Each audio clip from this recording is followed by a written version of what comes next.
Imagine walking into a restaurant, dressed sharp, feeling lucky, ready for a night out, only to get kicked out before you even sit down.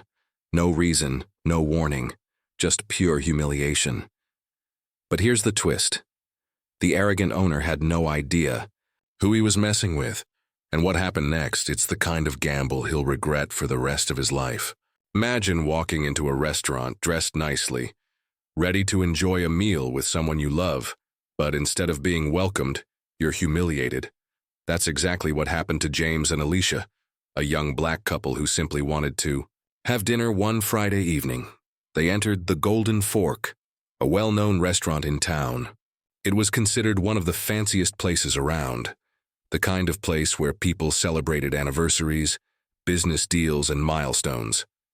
The owner, Richard Coleman, was often seen shaking hands with certain customers, smiling and chatting. But not everyone got the same treatment. Whispers around town suggested that Richard had a darker side, that he was selective about who he considered worthy of his restaurant. On that night, James wore a sharp navy suit, and Alicia looked stunning, in a flowing dress. They walked in with smiles, ready for a special evening. But before they could even ask for a table, Richard himself stepped forward. He looked them up and down with an expression of disgust. "I think you two are in the wrong place," he said coldly. "This is a fine dining restaurant, not—" "What you're looking for?" The words hung in the air, heavy and sharp. James and Alicia froze, stunned. Alicia, always polite, tried to give him the benefit of the doubt. "Excuse me?" she asked softly. "We just wanted a table for two." But Richard's sneer deepened. He crossed his arms and raised his voice so everyone in the restaurant could hear. "We don't serve people like you here. Please leave." The room went silent. Forks stopped clinking. Glasses stopped clattering. Diners shifted uncomfortably in their seats, staring at their plates, unwilling to make eye contact. James clenched his fists, fighting the urge to lash out, but he stayed calm. Alicia's face burned with humiliation.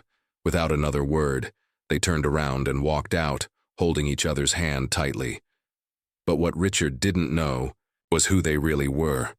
Outside, James pulled Alicia close as she tried to hold back tears. "Why would he treat us like that?"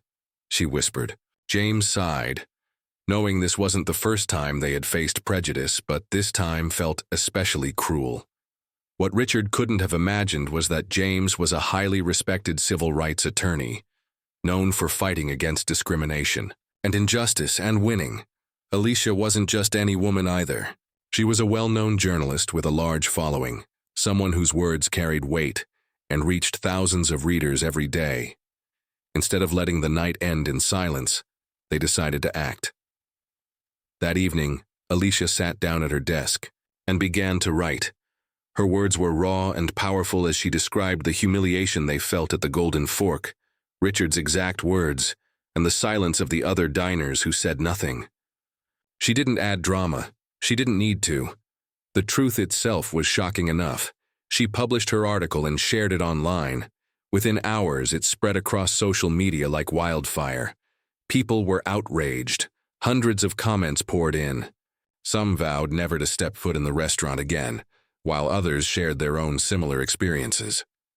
By morning, Alicia's post had gone viral, catching the attention of local news outlets. Meanwhile, James prepared to take legal action. He filed an official complaint against Richard, citing racial discrimination. The next day, Richard walked into his restaurant as if nothing had happened. To his surprise, a group of reporters stood outside waiting for him. Microphones and cameras were shoved in his face as questions flew. "Mr. Coleman, is it true you kicked out a black couple because of their race?" one shouted.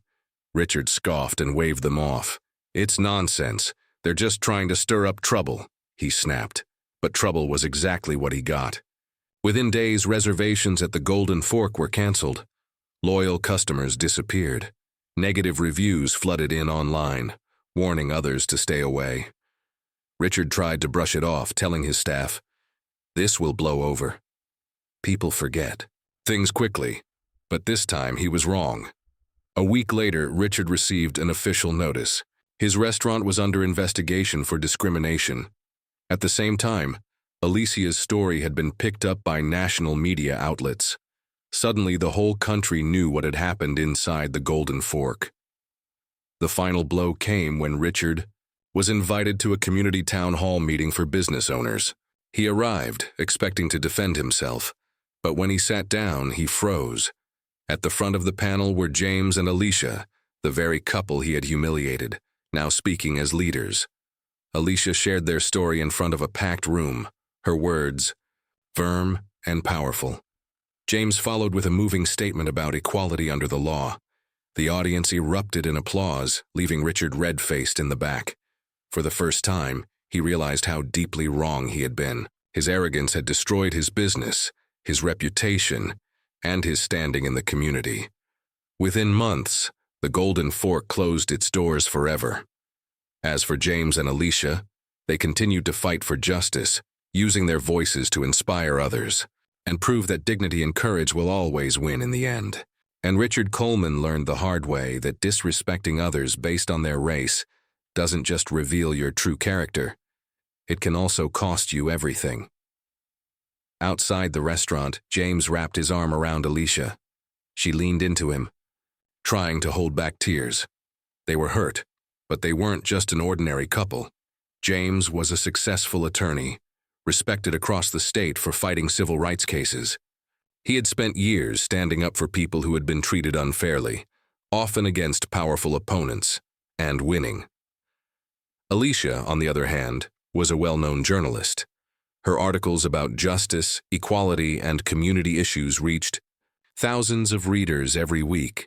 Together, they weren't just a couple, they were a force, and instead of letting the moment break them, they made a decision. They were going to take action. That night, while James gathered his notes, Alicia sat down at a desk. She stared at the blank screen for a long moment, replaying every humiliating second inside the Golden Fork. Then she began to type. Her words poured out quickly and sharply. She described how Richard Coleman had looked at them with disdain, how his voice cut through the dining room as he declared they didn't belong, and how the other diners had sat in silence, avoiding eye contact, pretending not to hear. She didn't embellish a thing. She didn't need to. The truth itself was powerful enough. When she finished, Alicia clicked publish. The post was live. She closed her laptop, unsure what to expect, but within hours the post began spreading. First, a few comments of support came in, then dozens, then hundreds. People were sharing the article faster than Alicia could even keep up with the notifications. Strangers from all over wrote messages of encouragement. Some shared their own painful experiences with discrimination. Others revealed that they, too, had once felt unwelcome inside the Golden Fork. By the time morning came, the article had gone viral. Local news outlets picked it up, then radio stations, then television crews. Alicia's words were no longer just hers. They belonged to a movement. Meanwhile, James filed an official complaint against Richard and his restaurant, citing racial discrimination in a public establishment. He knew the law was on their side, and he was prepared to fight. Richard, however, had no idea what storm was headed his way. The next morning, he walked toward his restaurant as if it were just another day. But something was different. A crowd of reporters stood outside. As soon as they spotted him, cameras flashed, microphones were shoved in his face, and voices shouted over one another. "Mr. Coleman, is it true you kicked out a black couple because of their race? Do you deny the claims made in last night's viral article?" Richard's eyes narrowed. He forced a fake smile and brushed them off with a wave of his hand. "It's nonsense," he said dismissively. "They're just trying to stir up trouble." He pushed his way inside, but the damage had already begun. That afternoon, 3 large reservations canceled. By evening, the phone stopped ringing entirely. The once busy dining room sat half empty. Loyal customers who had been eating there for years suddenly vanished. Negative reviews started pouring. In online, 1-star ratings, furious comments, and warnings to others not to spend a dime at the Golden Fork. Still, Richard remained arrogant. To his nervous staff, he said confidently, "This will blow over. People forget things quickly. Give it a week," but this time, he was wrong. As days passed, the backlash only grew louder. News crews camped outside the restaurant. Activists began organizing protests nearby, holding signs demanding justice. Social media continued to erupt with anger, with thousands using hashtags that directly called out his restaurant by name. Suppliers who once proudly did business with the Golden Fork quietly cut ties, not wanting their brand associated with controversy. Even some of his employees quit, ashamed to be linked to a restaurant now infamous for racism. Then came the letter. One morning, Richard opened his mail to find an official notice. His restaurant was now under investigation for racial discrimination. Fines, lawsuits, even the possibility of losing his business license loomed over him. For the first time, Richard felt a chill of fear run down his spine, but the worst blow was yet to come. A week later, a town hall meeting was organized to discuss racism and discrimination in local businesses.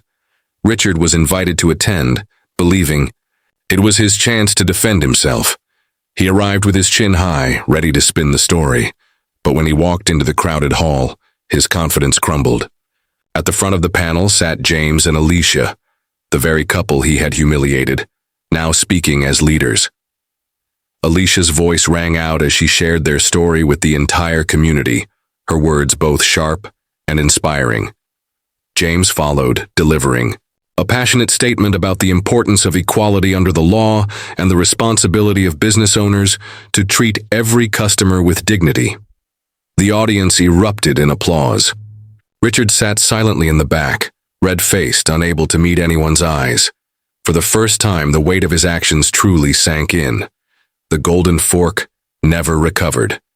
Within months, the restaurant that once prided itself on exclusivity closed its doors for good. James and Alicia, however, only grew stronger. Their voices carried further than ever before, inspiring countless others to speak up, to fight, and to believe that dignity and courage would always triumph over arrogance and hate. And Richard Coleman? He became a living reminder that cruelty may bring a moment of power, but in the end, it can cost you everything. A week later, Richard sat alone in his office at the back of the Golden Fork. The once bustling restaurant felt emptier every day. The phone barely rang anymore, and when it did, it was usually someone canceling a reservation. The laughter and clinking of glasses that used to fill the dining room had been replaced by silence. Then, on that morning, Richard opened his mail and felt his stomach drop. Inside was a letter, an official notice that his restaurant was under investigation for racial discrimination. It wasn't just a complaint, it was a legal notice. The consequences could include fines, lawsuits, and even the permanent loss of his business license.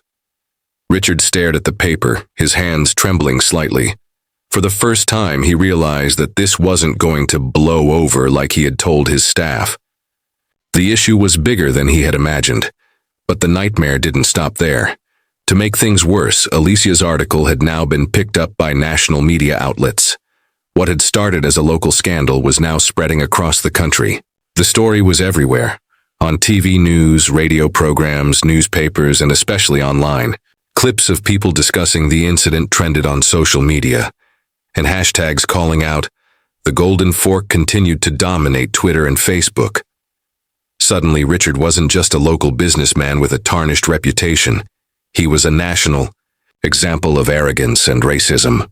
His face was plastered on screens he wished would forget him. And then came the biggest shock of all. Richard received an invitation to a town hall meeting where business owners were asked to discuss diversity and fair treatment in the community. At first, he thought it was his chance to defend himself, to explain what had really happened. Maybe if he could talk, he could win people back. But when he arrived, his confidence shattered instantly. Sitting at the front of the panel, speaking to the entire community, were none other than James and Alicia, the very couple he had kicked out and humiliated. The sight of them made his throat dry. They looked strong, dignified, and composed. Not like victims, but like leaders. Alicia went first. She stood before the packed audience and shared their story. Her words were calm, but every sentence cut through the room like a blade. She spoke of the shame they felt that night, the silence of the diners who watched it happen, and the deep pain of being told they didn't belong simply because of the color of their skin. Her voice never wavered, and the room listened with rapt attention. Then James stood up. His tone was firm, commanding, but filled with hope. He spoke about equality under the law, about the right of every person to be treated with dignity. He reminded everyone that discrimination was not only immoral, it was illegal. His words rang with authority, not just because he was an attorney, but because he believed them with every fiber of his being. When they finished, the crowd erupted in applause. People stood on their feet, clapping and cheering, their voices rising together in support. Richard, sitting in the back of the room, felt a heat rush to his face. He sank lower in his chair, red-faced and ashamed. For the first time, he truly understood the depth of his mistake. He hadn't just lost 2 customers. He hadn't just made a scene. He had revealed his true character to the world, and it had cost him everything. The golden fork never recovered. As the investigation continued and the protests outside grew louder, customers completely abandoned the restaurant. His staff quit, suppliers cut ties, and eventually the doors closed permanently. The once prestigious Golden Fork became a cautionary tale, its name forever linked with hatred and arrogance. But James and Alicia? Their lives moved forward with strength and purpose. Alicia's journalism career soared as her article opened doors to larger platforms, giving her the opportunity to continue writing stories that inspired change. James took on new cases, representing people who faced injustice, each victory adding to his reputation as a champion for equality. Together, they used their voices and their talents to fight for justice, not just for themselves, but for countless others who had faced the same pain in silence. Their story became a symbol of resilience and the power of standing up against discrimination. And Richard Coleman? He faded into obscurity, a man remembered not for the meals he once served, but for the cruelty that destroyed his legacy. He learned too late that arrogance and hatred offer no reward, only ruin. The lesson here is powerful and clear. You never know who someone is or what they're capable of when you mistreat them. A smile could belong to a lawyer, a kind word to a writer, a handshake to a leader. Disrespecting people based on race, appearance, or background doesn't just expose your own flaws, it can destroy your future. So next time you meet someone, remember this truth. Kindness costs nothing, but cruelty can cost you everything. And if you enjoyed this story and want to hear more powerful and inspiring tales like this, don't forget to hit that like button, share this video, and of course, subscribe to my channel for more.